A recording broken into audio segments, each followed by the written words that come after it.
Hello. Hello. And welcome to I Will Say This, Though. And we're doing a special Chinese New Year episode. I want to be clear, this was not my idea. This was Jimmy's Yes, idea. This is entirely my idea, where we rank every live-action adaptation of Fu Manchu. Now, to be clear, I am Asian.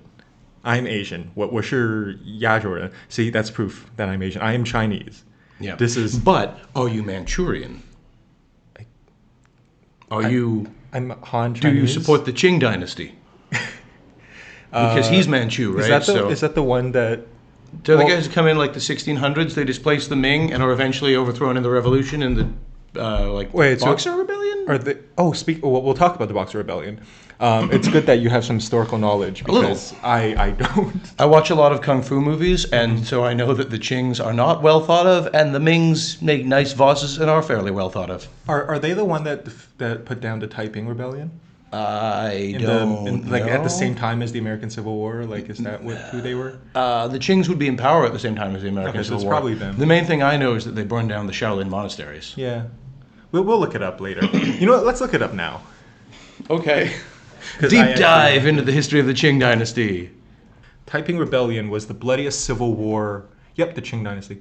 The Manchu-led Qing dynasty, as in Fu. So this was the bloodiest civil war in history. Really? Yeah. Well, I don't know much about it. I'll be honest. I mean, to be fair, it's China, so like literally, like a parking dispute leads to like 1,000 deaths. It's not like it's because of the population density. Again, I'm not making the joke. Blame him. Also, they just don't teach us much about the history of China several hundred years ago, I'm afraid. Yeah, it's not relevant to what we're talking about right now.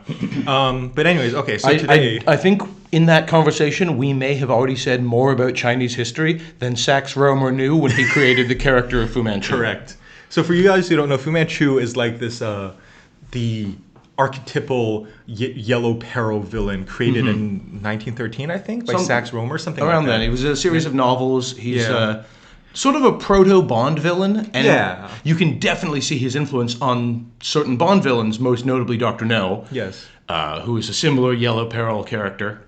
As we were saying. And today I think he's mostly fallen out of the public sphere of knowledge for obvious reasons. They wouldn't do a straight Fu Manchu movie today. But the only reason I think we still know his name is because of the famous mustache. Yes. Like, I think nowadays we know the look more than we know anything about the character. Yeah, I think he was supposed to be, at least early on, he was like an opium baron, but he went full on like Bond villain. Yeah. And we'll talk about that. So in the past few months, I have put myself through... Because this was my idea, because I'm Asian, I made myself watch all the live-action adaptations, on-screen adaptations of Fu Manchu. Were there animated Fu Manchu movies? I don't know. God, I couldn't find it. But anyways, so we're not counting the Fu Manchu radio dramas? No, we're not. Because, he's such a visual character. It doesn't, who wants to wade through that? Also, it's like 80-something episodes. I did watch the one season of a live-action television show from the 50s. It's all... Anyways, I suffered a lot for this video. Is it represented here? Yes, it is. Okay. And you might notice that one of these characters in this tier list is actually not Fu Manchu, but Wen Wu from the Marvel movie Shang-Chi and the Legend of the Ten Rings. Mm-hmm. So the reason behind this is because... so in the comics, for those of you who don't know, Shang-Chi's dad was originally... just straight up Fu Manchu. Yeah, because Marvel got the rights to the character or something. And the same way they've worked in Godzilla and Dracula. But then at some point, they lost the rights to Fu Manchu, and then... Or maybe they just decided, let's not use this character. I think he's public domain now. I think there's some copyright bullshit with maybe. That. So then they changed the character's name to Zhang Zhu. And then afterwards, when they made the movie, they changed the name again to Zhu Wen Wu. Why did they make that change, do you think? Well, I think they just wanted, because they were combining him with... he's a composite Mandarin, the character of the Mandarin. So it's like two different Yellow Peril comic book characters. Yes. In one. So it's kind of like a Ship of Theseus thing. And but we're still going to count, just because, I want to get at least one actual Asian person. One actual Asian person. In case you can't tell, these are all white guys, except for Tony Leung's amazing performance. And Boris Karloff, kind of. Yeah. Also, we're recording this in a library, So if anyone's like overhearing us, this is gonna be the weirdest thing they could probably overhear. But anyways, okay. So for those who don't know, Boris Karloff was part East Indian. You would not know it from his name, but Boris Karloff wasn't his real name. You wouldn't know it from his real name either, which was William Upson Pratt. No, William Henry Pratt. Upson Pratt is E.G. Marshall's character in Creepshow. William Henry Pratt was the real name of the guy who went on stage as Boris Karloff. They chose a Slavic-sounding pseudonym for him, but he was actually, and if you look at a photo of him out of character, this is actually very visible that, no, that's a brown guy. Interesting. So he was actually He was Asian. So to clarify, partly. He made himself sound more ethnic for his stage persona. But a different ethnicity than he actually had. No, because that's interesting. Because usually, like, it's like people who, have like non-white names. Emmanuel Goldenberg changed his name to Edward Robinson and became a big Hollywood star. But it's funny that his name was something like William something Pratt. William Henry Pratt. Which is like a very like aristocratic sounding. Yeah. But and then he just changed to Boris Karloff. That's very interesting. Yep. And he was I don't want to overstate, like he was like a quarter Indian. Yeah. He was mostly white, but you look at him and like that is not 100% white Anglo-Saxon Protestant. And he's definitely not Chinese. No, he's not. Not remotely. But anyways, so so let's just jump into this. Let's do it. So we're gonna go by year of release. All right. So first, okay, I don't actually know the year of release, but this is we have I think his name is Henry Brandon. He is from the silent films from the 20s. So Fu Manchu starred in this, and most of, like, fortunately for me, like mercifully for me, most of these episodes were lost. So I only had to watch like 5 of them. So is this a film serial? Yeah. Okay. Sorry. Harry Agar Lyons is this guy's name. Is this guy that I'm pointing at? It's a good name. Yeah. Harry Lyons. Most Lyons are Harry. Agar Lyons. Yeah. So he is. Should we get a picture of him? Is he related to John Agar? I'm not sure. I hope not. So he's Irish. You know what? They both suck. So yeah. It was like the silent serial, and he is so funny. Listen, I watched the silent movie. He makes no sense. Okay. Nothing about this character makes sense.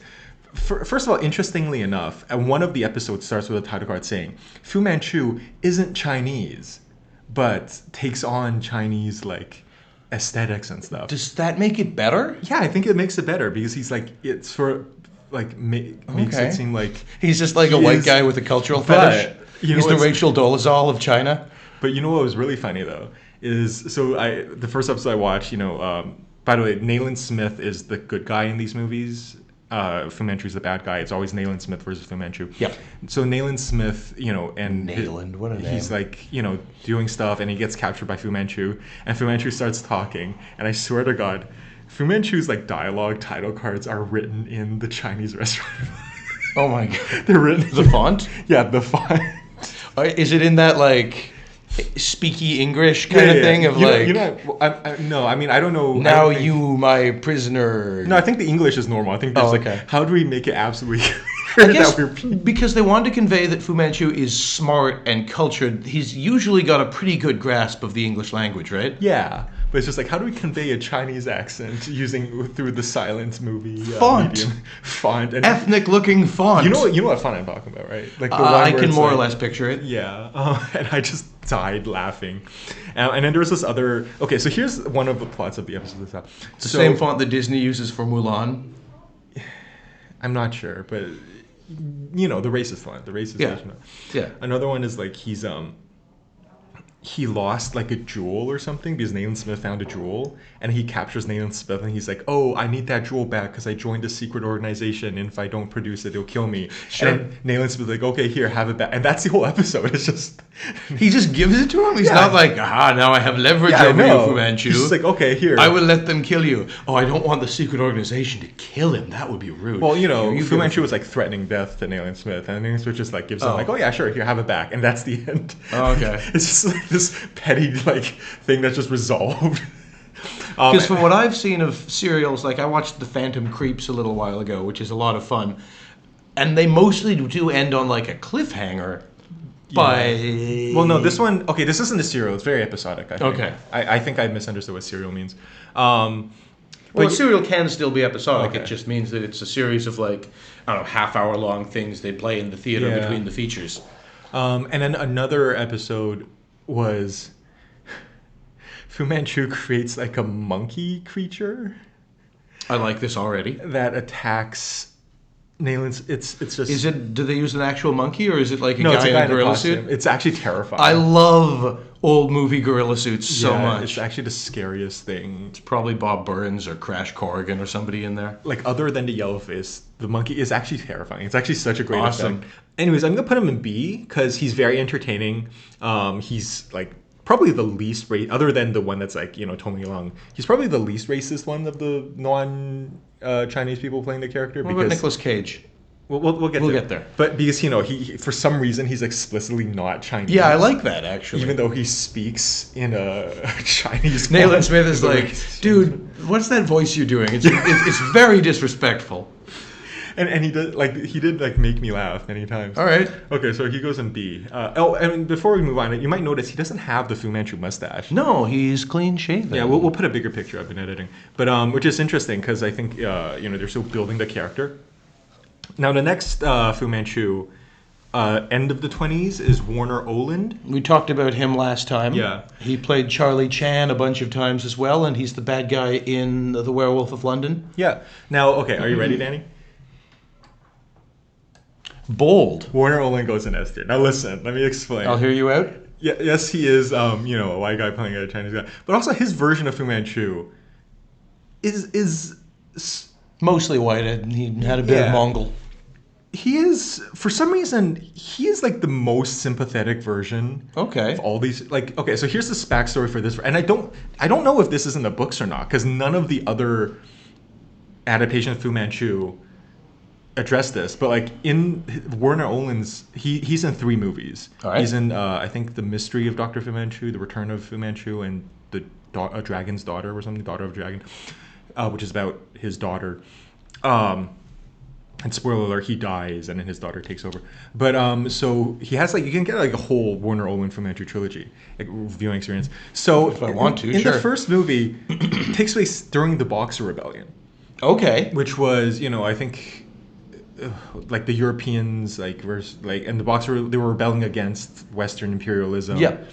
And then Fu Manchu starts off as just a doctor. And he's helping the white guys, because the Boxer Rebellion wasn't all China versus all, different sections. It was a different segment of Chinese who sided with the colonialists. Yeah, and he was helping them, oh hey, yeah, sure, I'll help you cure your daughter or whatever. But then the white imperialists, unintentionally, they weren't aiming for him, but they attack his house. They bomb his house, and then it kills his wife and son. Oh, no. And then he has this whole monologue where he's like, oh, I thought I could trust the whites, but now I see I can't. So now I'm going to get revenge on these people to, end to the 5th generation or something. Okay, so he's sort of a Captain Nemo figure. Yeah, maybe. I'm not sure. Captain Nemo also wants revenge on, in his case, British imperialism for atrocities committed in India that resulted in his family getting killed. Yeah. And then, I don't, the plot details are kind of hazy, but I think he hypnotizes one of Nayland Smith or Petrie or one of the white people's daughters or something. And then his goal is to get her to poison her husband or something, her loved one. Okay. So it's I foolishly killed my family by trusting the white people, so now I will make you know what... It's poetic justice. Yeah. Anyways, he loses. But it's because this was really the first Fu Manchu, I thought, and it really gave me an impression of oh, this character is actually because it's still racist. These movies are very racist. Okay. But the thing is, there's some nuance. Fu Manchu is now the only sympathetic character in the Warner Oland movies.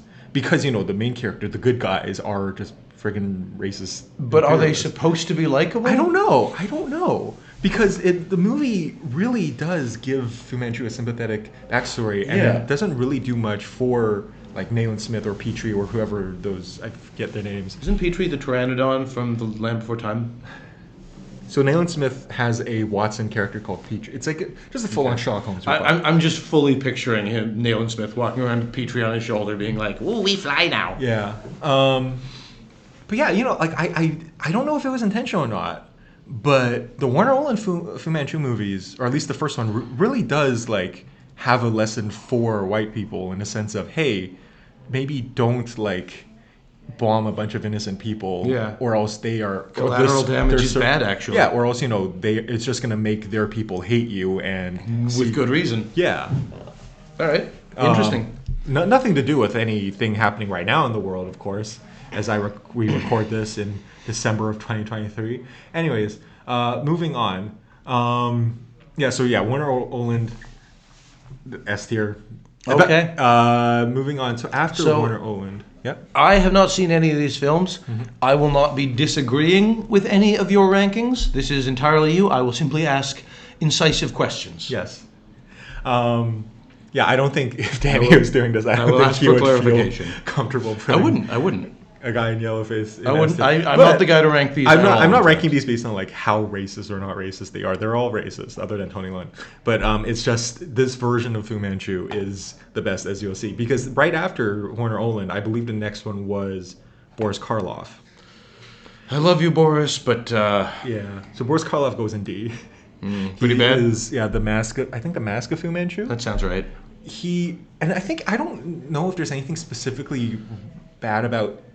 Like, they're all bad, but relative to like the other ones, as much as I went to see him right after Warner Oland. Okay. And the drop off, because I've seen a scene from one of. Did Karloff do more than one? No, he did one. All right, I've seen a scene from what I guess was Mask. And yeah, he's pretty just like, I'm evil. Yeah, he's like, he wants to get the scepter of Genghis Khan. Sure. To take over Asia. Which is the funniest thing. The idea that, yes, this guy has the scepter of Genghis Khan. Now all of Asia must listen to him is the funniest. Oh, you know what? Sure, he's got the scepter, so. And this was in the 30s, so, we had like, right. Like.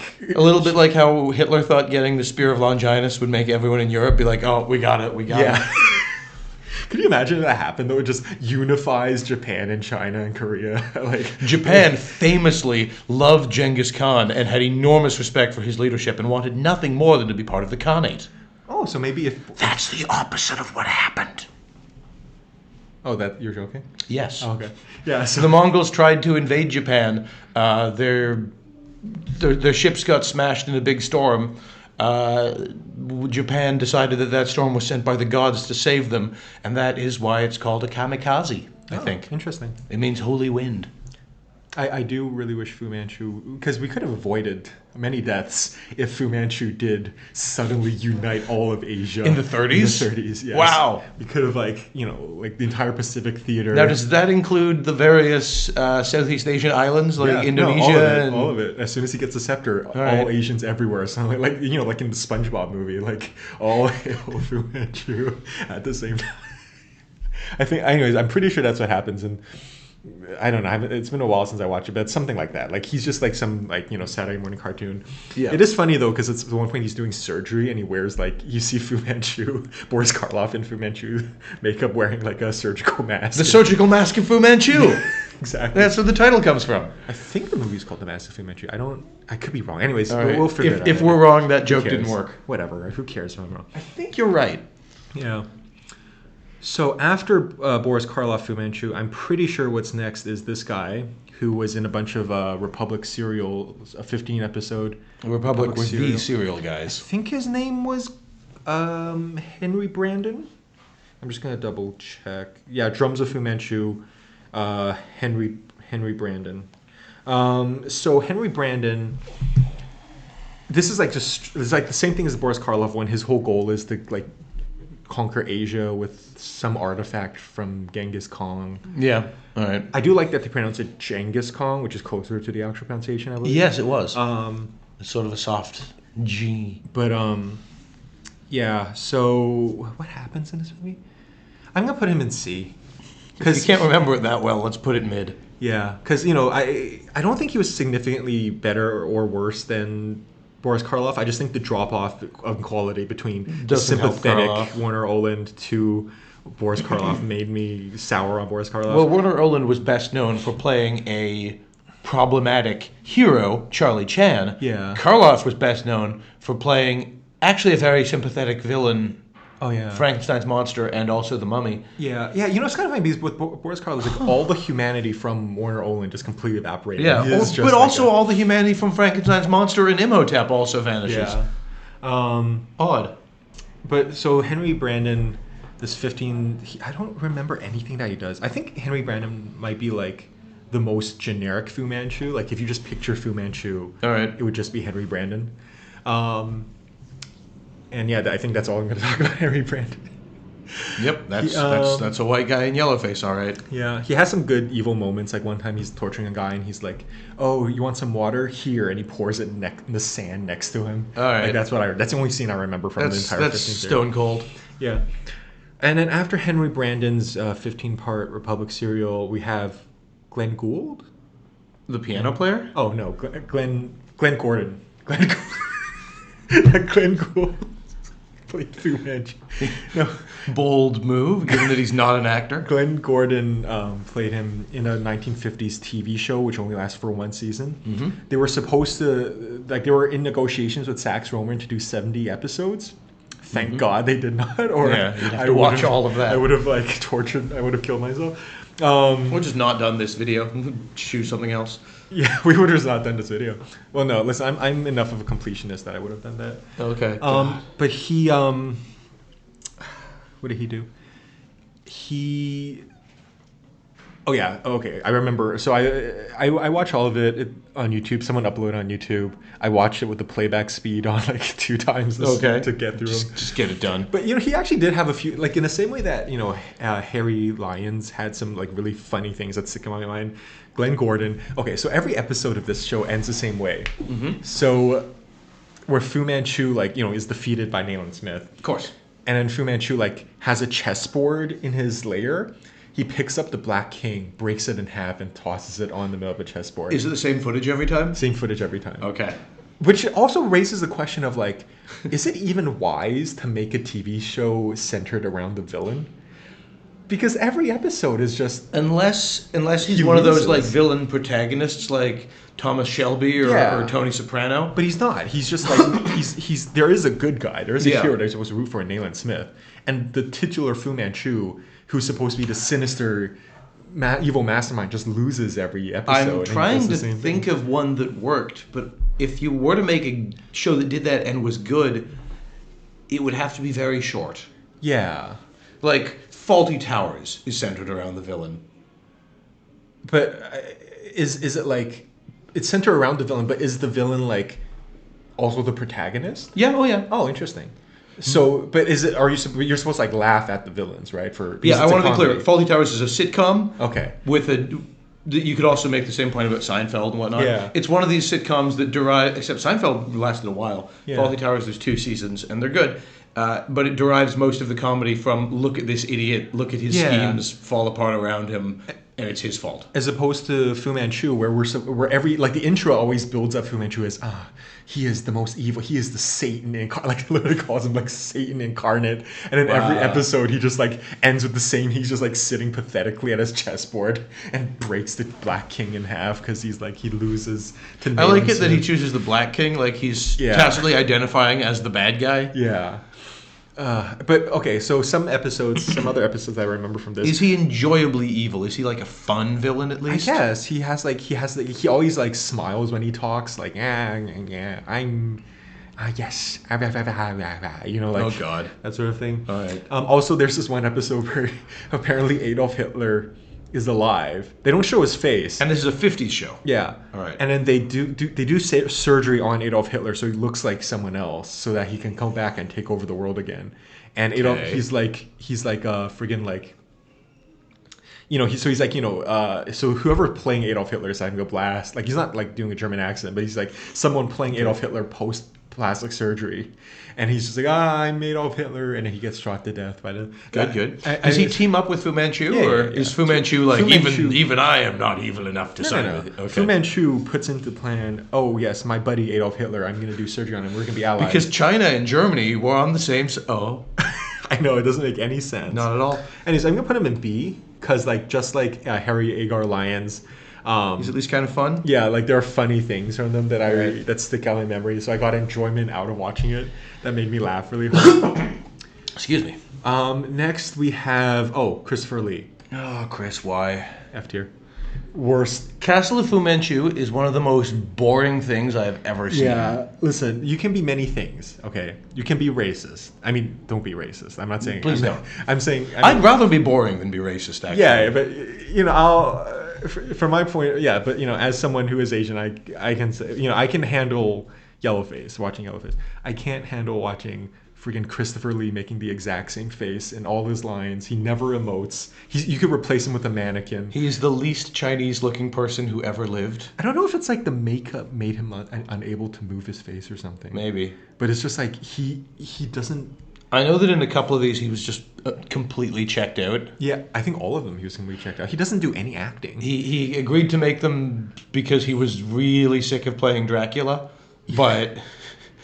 I think in most of them, he's just like, I just want to get out of here. Yeah, I think that's... And they made 5 of these. I had to watch all 5 of these. Oh, my God. Terrible movie. To be clear, he's not in every scene of all these movies. Some of these movies have some, like, okay action scenes and funny moments. I think my favorite is... Which one's called The Vengeance of Fu Manchu? The third one. I've only seen Castle. Because it was on Mystery Science Theater. Yeah. Because in Vengeance of Fu Manchu, it has another plastic surgery plot. Sure. Okay, let me explain Fu Manchu's evil plan in Vengeance of Fu Manchu. Nayland Smith is, his main enemy. He's like the good guy. He's the commissioner of Scotland Yard or whatever. So he hypnotizes one of his like Chinese henchmen, I think. Smith hypnotizes one of Fu Manchu? No. Fu Manchu hypnotizes one of his own henchmen. Okay. Yeah. And then he kidnaps a world-famous plastic surgeon and kidnaps his daughter and is like, oh, yes, you must do plastic surgery on this Chinese guy to make him look like Nayland Smith. And by Chinese guy, we mean white guy in Yellowface? No, like an actual Chinese They got an actual Chinese actor. Okay. Or Asian, I don't know. I don't know who it is. Yeah, it might have been Korean or something. And I hypnotize him so he doesn't feel pain. And then once you do that, I'm going to kidnap Nayland Smith and replace him with my... Chinese guy who you've been made to do plastic surgery on to look like Nayland Smith. A couple questions already so far. First of all, if hypnotism exists in this universe, if you can hypnotize people to do your work... Why not hypnotize Nayland Smith? Yeah, or why not hypnotize the plastic surgeon? Sure. Like, why kidnap his daughter and threaten his daughter to get him to do what you want? When you can just like cut out the middleman and just hypnotize him directly. Also, this is circling back a little bit, but if Hitler wanted to pose as someone who wasn't Hitler, he didn't need plastic surgery. He just needed to shave his mustache off. No one would know who he was. That's true. Or grow a big handlebar. Yeah, or get some curly hair and be like talking British accent, or just don't talk, or swing a cane. Anyways, and then so he kidnaps Nayland Smith, replaces him with his, which is interesting now because now we have a white guy playing a Chinese guy playing a white guy in a movie that's centered around a white guy. It's like one of those Shakespeare comedies where it's like a woman dressed as a man, dressed as a woman, dressed as who's played by a boy. Because it's the same actor who plays Nayland Smith playing the Chinese guy that's playing Nayland Smith. Yeah. Except now he's like he's hypnotized, so he's just kind of like a zombie. Oh, good, more wooden acting. Yeah, and then he kills. So the hypnotized Chinese henchman made to Nayland Smith as Nayland Smith, so everyone thinks he's Nayland Smith in Scotland Yard. Mm-hmm. He kills like a maid or something, and then they charge him with murder and they sentence him to hang. Yeah. So at this point, the question is, so this is kind of interesting because I'm thinking, okay, so now they're going to switch him out with the original Nayland Smith, so that way Fu Manchu gets like the sadistic joy of watching Nayland Smith be like, no, friends, it's getting me. Killed for a crime he didn't. Yeah. But that's not what happens. Then Fu Manchu's henchman. Fu Manchu's like, okay, now your friends are gonna hang the henchman, and I'm gonna kill you at the same time. And it's like, what's the point? Yeah, why not just kill him then? Why not just kill him? He's in jail. He's in your prison. Just kill him directly. What's with this? Like, why do you need to like? I guess he also wants to ruin his good name. I don't know. Yeah, I mean. But wouldn't it be better if you like have him do that and then switch him out before it's time for him to hang? So I would kill him immediately and then worry about ruining his good name. Because if you're the villain, Don't put off killing the good guy. It's not like dessert. It's not something that you can really savor. Just get it done. You'll feel so much better afterwards. Yeah. And then you can worry about wearing his good name, because that is lower priority. Exactly. And who will stop you? And then, of course, because he doesn't kill Leland Smith, he escapes. Of course. Exactly. So that's the plot. But anyways, Christopher Lee as Fu Manchu in all these movies. Shame. He was a fantastic actor. Yeah, it's just with better material. He's like a plank of wood. I don't like him. And afterwards, we have Peter Sellers in his final performance ever. In the Peter Sellers, who had previously played a Charlie Chan-inspired character in Murder by Death. Peter Sellers, who, I think if you know Peter Sellers, you probably know him from Dr. Strangelove or How I Learned to Stop Worrying and Left the Bomb. Or The Pink Panther. Yeah. Beloved actor. Great at accents, in theory. Terrible final role. And you know what's... There's nothing worse other than Christopher Lee. The only thing worse than an unfunny comedy is Christopher Lee playing Fu Manchu. But so that's why an unfunny comedy is pretty bad. There's I don't even understand. There's not a single joke.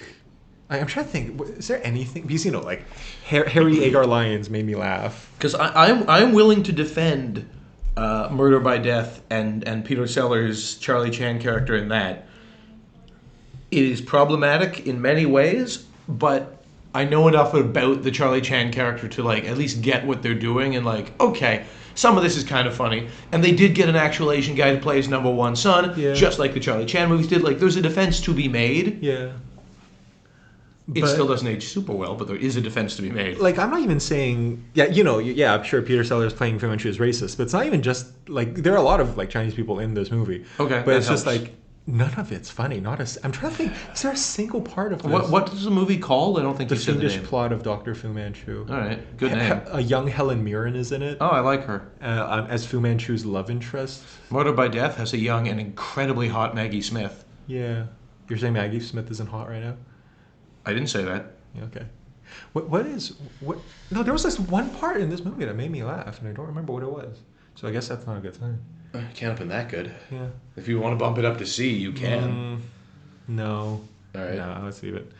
And Nicolas Cage as Fu Manchu. So I think Nicolas Cage as Fu Manchu, who he was in, the mock trailer that Rob Zombie did for SS Women. Werewolf Women of the SS from Grindhouse. It's probably... Oh, yeah, one thing... Oh, sorry, before we move on, the end of The Fiendish Plot of Dr. Fu Manchu is actually does have one that's not funny.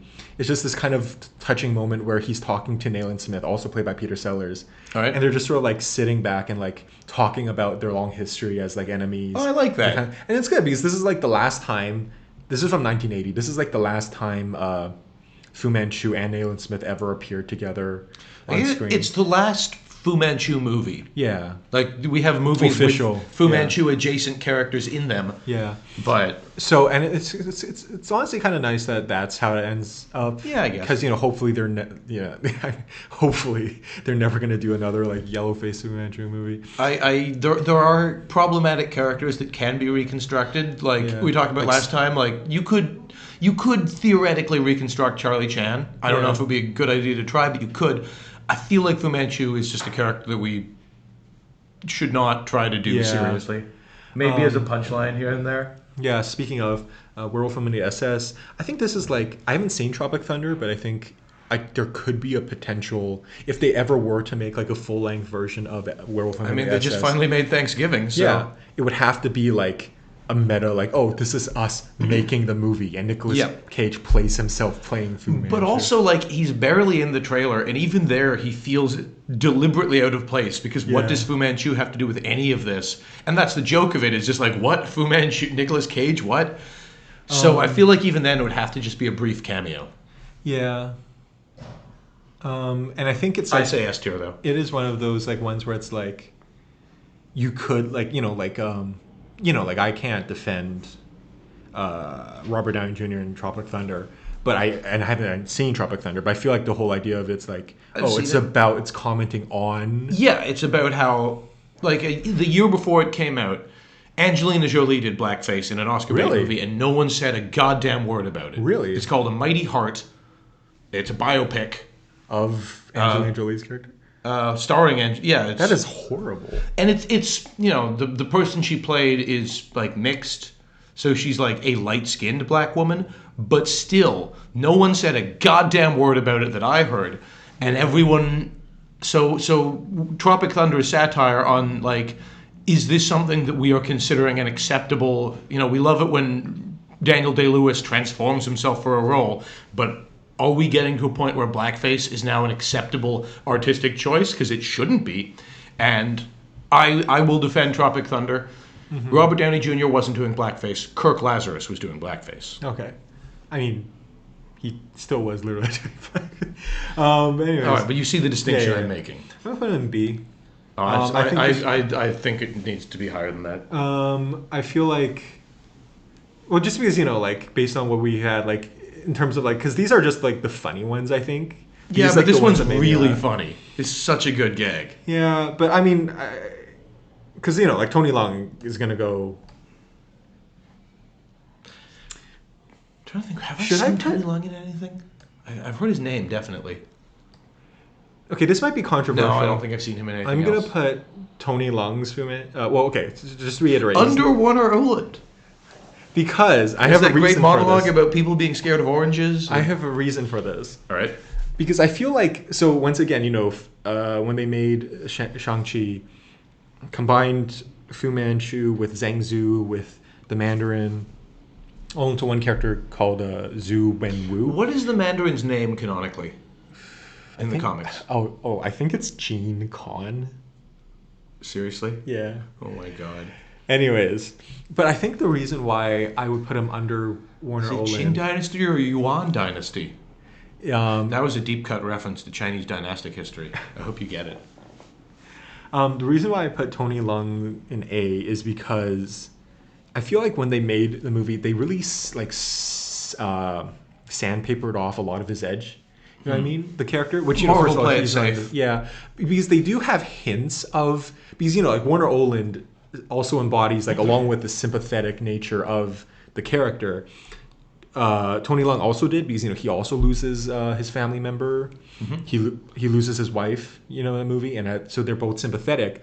But Warner Oland gets to also play the sort of evil, diabolical side of him, where he's like, I'm gonna, make you kill your loved one and blah blah blah. Yeah, that's a pretty mean thing to do. Yeah, whereas Wenwu's whole motivation is, I have been brainwashed to think that my wife is still alive by this separate entity, and now I'm going to, fight these people to free the entity because because I think my wife is, you know what I mean? And that sounds very complicated. Yeah, it's just sort of like, so now he's not even the bad guy at that point. I mean, he is the bad guy in that he does like terrorism and stuff, but like the whole conflict is like he's the puppet of another entity. That's kind of lame. Who is the other entity? It's Thanos or somebody. Oh, I guess you didn't see it. It's like this giant dragon thing. Oh yeah. Okay, it was in the trailer. Yeah. That's their like reinvention of Fing Fang Foom to be a little less. Yeah. Well, it's called the Dweller in Darkness or something. Okay. But yeah, I liked that in Iron Man 3, Guy Pearce had Fing Fang Foom tattoos. Yeah. But he was more like Harry Lyons Fu Manchu as just white guy who thinks like China's cool. Yeah, that's. But yeah, so, and also like there are hints that he has the whole torture aspect of him, because Ben Kingsley. Okay, so I don't know if I want to. Okay, I'll explain. Whatever. In Iron Man 3 that came out in 2023, Ben Kingsley plays. Iron Man 3 was 2013. 2013. Yeah. Sorry. Ben Kingsley plays Trevor Slattery, who's an actor, Chinese actor, British actor, playing much like Boris Karloff, part Indian. Playing the Mandarin, take as the leader of the Ten Rings, and then Zhu Wenwu. He's like the real Mandarin whose name Trevor was using. Yeah, kidnaps Trevor and is about to torture and kill him, but then and this is all like spoken. It's not shown. Trevor explains it, and then so Trevor is back in Shang-Chi. Yeah, they got Ben Kingsley back to film with stuff. Yeah. Oh, nice. And he's like, oh yeah, but before he could kill me, I went off into my Macbeth. The Porter monologue, and then that the Porter monologue is really funny. Yeah, and then that entertained Wenwu enough to let me live. All the whiskey dick jokes. Yeah, you just couldn't resist them. But we never see that. So like I feel like just because I want to see Ben Kingsley do the Porter speech. Yeah. He does a bit of it in the movie. Right. But just because they make him less villainous. Yeah, he goes under the Warner Oland in Yellowface. I'm sorry. All right.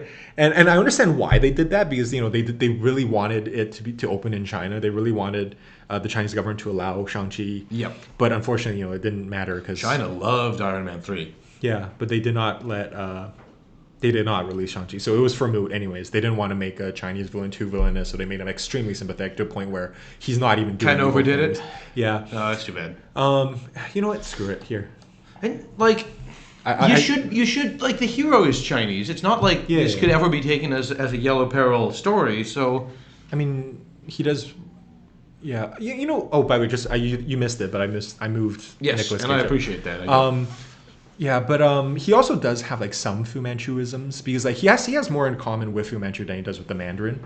For one thing, he has a daughter, which is a big part of a big important. And she's like Fu a Manchu. cool, sexy dragon lady type. Yeah, like a supporting character in the Fu Manchu movies. The book, she's called Fa Lo Sui, but apparently people have trouble pronouncing that, so they keep changing her name for all the movies. Okay. And also, Zhu Wenwu rules over a secret organization. In the other movies, it's called the Siphon, but here it's called the Ten Rings. So yeah, he is very clearly a Fu Manchu adaptation, just without the name.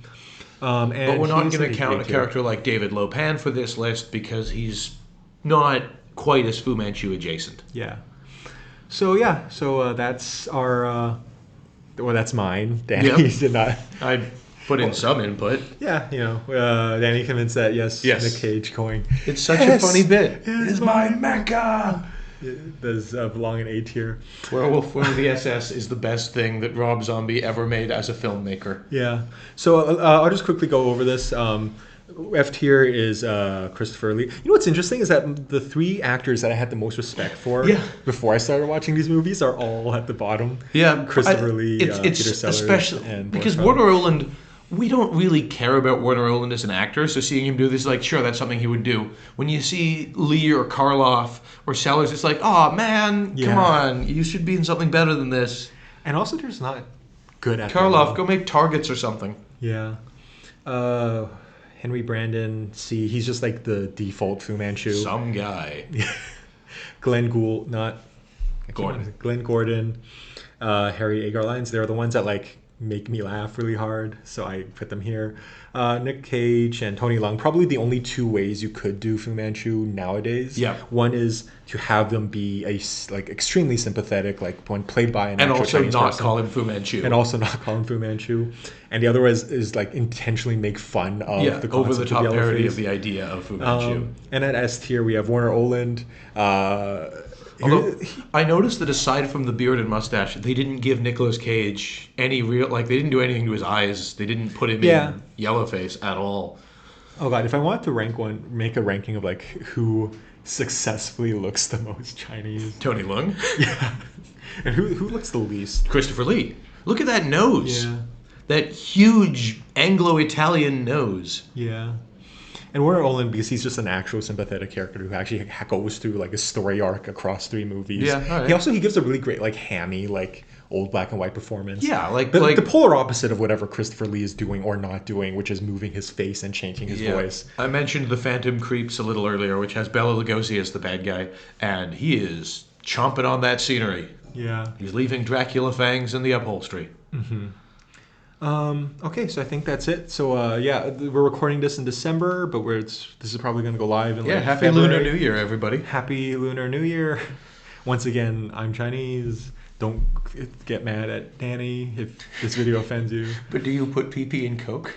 Do I what? Oh, it's a terrible old joke. I'm confused. All right, I don't want to explain it in the recording. Okay. Let's cut this whole bit. Yeah. Okay, and who is your favorite Fu Manchu?